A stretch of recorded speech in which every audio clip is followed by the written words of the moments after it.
was one of the most interesting ecosystem of the world before the 60s. The area now for the 1/3 is now a desertic area where, of course, biodiversity doesn't exist anymore and most of the species have disappeared.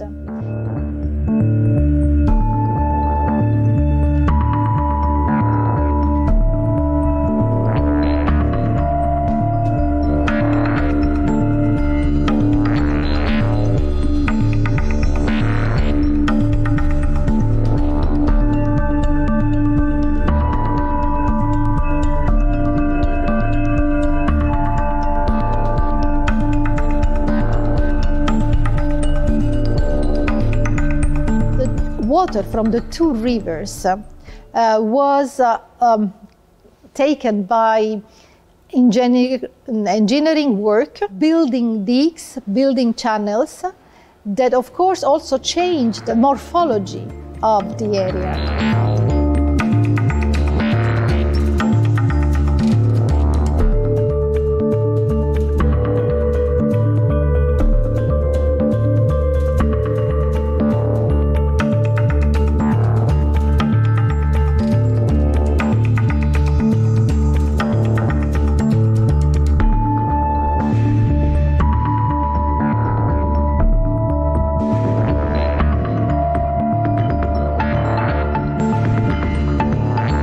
When you have a sort of pumping that is so extreme, the level of the lake decreased of 17 meters.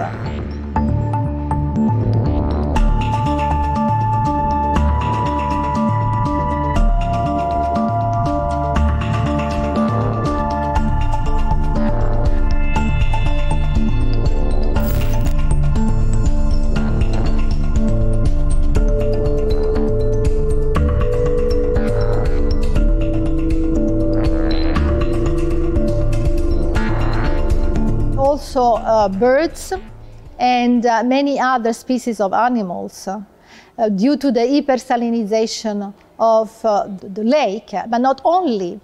The increase of the desert created the sandstorms. These, of course, create a climate and a situation that doesn't allow the species living in the area to continue to survive.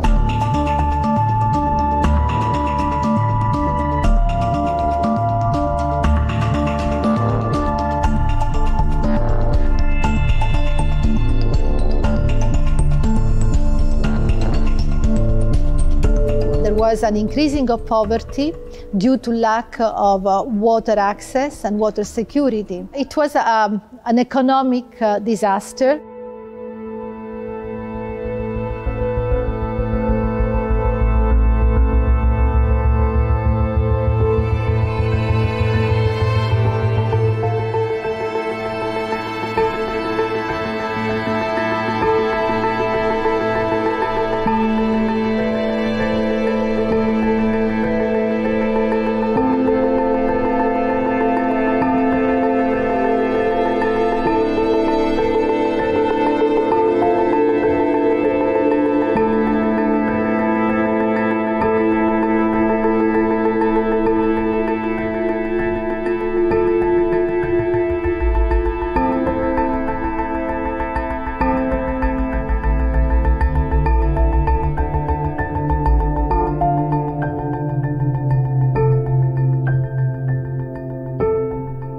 We know that pesticides and fertilizers infiltrate in the subsoil and then reach the aquifers, the groundwater resources. And of course, drinking water is mainly derived by wells that are pumping in these aquifers.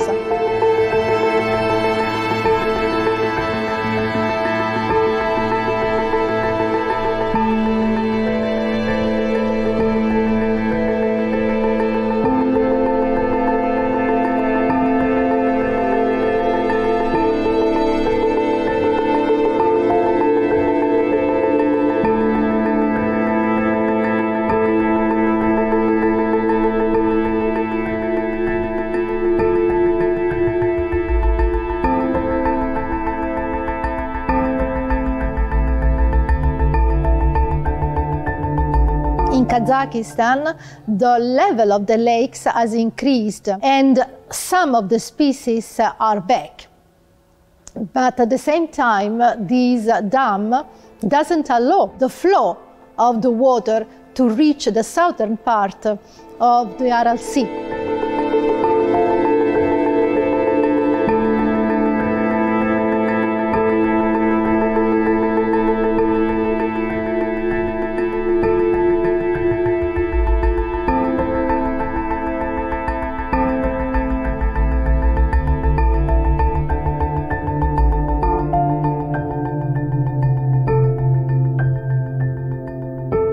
The two rivers, the Sirdarya and the Amudarya rivers, that take their source from the Hindu Kush and the Pamir, before to reach Uzbekistan and Kazakhstan, they go through Afghanistan, Kyrgyzstan and Tajikistan. The problem is much more than only Uzbekistan and Kazakhstan management of the water.